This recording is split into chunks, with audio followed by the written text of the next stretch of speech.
What about you, Adam? You don't give a damn, huh? What do you mean? As far as hate, I get all kinds of hate. Everyone hates me. But like, do you ever feel like personally attacked when somebody says something anti-white? Like, do you line up your Not identity with that? really. Not really. I mean, I I when I was not. I mean, I grew up poor basically. I went to a Catholic school when I was super young in Torrance, where I was like one of four white people in a school that was like all black. So I think this experience really like made me understand how it really does suck to be a minority, to be surrounded by people who don't look like you. It's a weird feeling that never really goes away. And so I kind of empathize with the minority communities. The thing that we have in America is a strange thing. I was watching this. I can't remember who the speaker was. It was some conservative speaker, and he was talking to an audience full of white people about conservative politics. Basically, he's a black speaker, and obviously, anytime a black speaker does this, they're going to get like the Uncle Tom, you're a sellout, which is their culture, basically calling them out for being different. And Yeah, this kid stood up in the audience and basically said the same thing I was just saying now about, how do you feel about being in these institutions where you're just surrounded by white people? Because the guy was talking about how he had gone to Yale and, really outgrew his circumstances, and, he was born both poor and black and that kind of thing. And in order for minorities to kind of escape their circumstances, they do kind of have to embrace these white institutions, which just, I mean, it's got to feel, it's like that. It was funny because like they're in so he's talking to a bunch of white people. He's a black, this other kid is like the only black person around. And they have this very real moment, this very real exchange from them, where the guy was basically saying to him, you have to be able to get past that. You have to be able, in order for you to improve yourself, you have to be able to see past race. And I just right. think there are some people that they can't do that. I mean, I think like it's easy for white people who are surrounded as the majority, just not to think about it. That all that is true.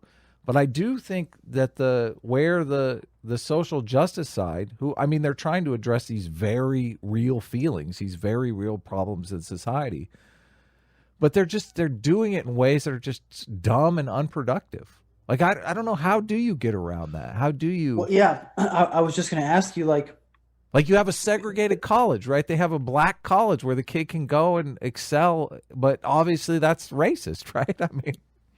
right?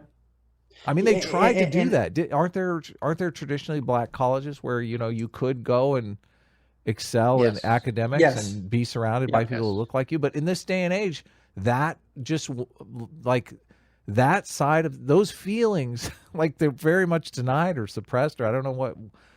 How do you have that conversation? Sorry, I interrupted you, but go ahead. no, no, no, that's fine. But I was going to ask, so given that we know minority status is not the best thing ever, how do we go about navigating the eventual minority status of people who self-identify as white and who it's becoming more prominent in America?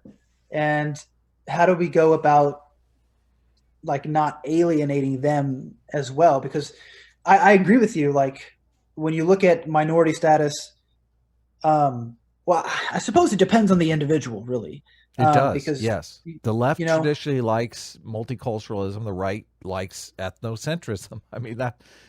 That's just the right. intuitions of individual people. Yes, yes. Because I can talk to a trans black woman on a wheelchair, and they're just having the best experience ever. I mean, they're loving life, one day at a time, loving people. I'm not a victim. And you look at that, and we deeply admire somebody who is technically a victim, but who transcends that and like has a really good time. Yeah. But so my question is, so how do we? So if we grant that minority status is not good, then when whites become a minority, what how do we navigate that? What should who like, because the left is going to be like, yeah, you're a minority finally, and that's bad. But then the Well, right's going to be like, oh my god, we're all going to die. So how do we find like a middle ground to that? Do you know, like, do we have a good answer to this yet? the worry that people have is like you have all these people on the left, on the social justice side, that seem to not want equality, but they want like revenge. Right. So that's the biggest worry, I think, in this whole debate. So Sitch, what's your take? Well, I mean, I don't know. It's weird because, you know, I am a minority, and it's a little bit different because I guess it's not something like you instantly see me and go, oh, he's a minority, he's a Jew. Like, it's not something, it's not the same as being black or whatever. But personally, I only felt threatened as a minority once, because I used to go and poll all the time, you know, and it didn't bother me. And there's like tons of anti-Semitism there. And I only started to feel threatened by it once I said, oh, wait a minute, these ideas are actually spreading out beyond poll and into some sort of more mainstream ideas. And that's the only time I felt threatened. So, I mean, to answer the question of, I do think that we need to go back to the idea of trying to teach people to be colorblind and trying to teach people to just accept America, the American idea, you know, the American idea, the American identity. I think that's the only way to do this, is to try to really breed out the racial tribalism. Is to just kind of say, you know, we're all Americans now. Yeah, and I would also add that we have, in doing that, we need to figure out how to not take our identities, which are transitory and, you know, difficult, and they change, and not take those as seriously. Right. You know, especially race-based identities, because then when everyone's arguing about that, you're like, well, you're not talking about me. I mean, I'm just a human I'm standing right here. You know, like I identify as just consciousness. I'm just the space in which things are happening. Like, right. That's really what we should get to. And I feel like right now all of the arrows are going the wrong way in America. Oh yeah, yeah. No, I agree. Like, because I felt growing up, you know, being a good '90s liberal, that I was kind of instilled with the values of your identity is the thing you think and the way you act, and the kind of how you move in the world. I was never had this idea that my identity was really, you know, tied down to some physical part of me or my heritage or whatever. I mean, I know maybe that was just me personally, because I kind of rejected a lot of the Jewish stuff, because I was like, as a little kid, I was like, going to temple is boring. Like, this praying shit is boring as fuck. Like, I can't identify with it whatsoever. So, I mean, even as like a matter of experience, we can see that identity is an illusion. Of course. You know, so if you meditate long enough, you can get to a point where all that is the space where things are in that moment. So it's just like this moment, you know, and you can really, it's just kind of like strengthening your awareness. And you can realize that this identity, and this is, I think we're all going through like an identity crisis. And I think part of what's going on with the left is they're realizing, holy shit, you can move this identity and change it, and that identity can become who you are. So if like I'm a woman, well, my experience is that of a woman, so I am that. You can come over here with your damn bigoted biology that says nothing about my experience, you know. So it's a totally different framework, and evolutionary biologists don't understand it because they're literally only giving a damn about the experience. So, right. You know, biology is all about the quantitative. What the left is doing right now is emphasizing the qualitative.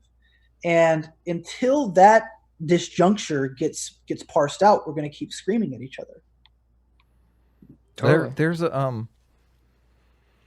There's something too about cultures wanting to distinguish themselves, and sometimes they distinguish themselves by race, which I think is like we see that happening.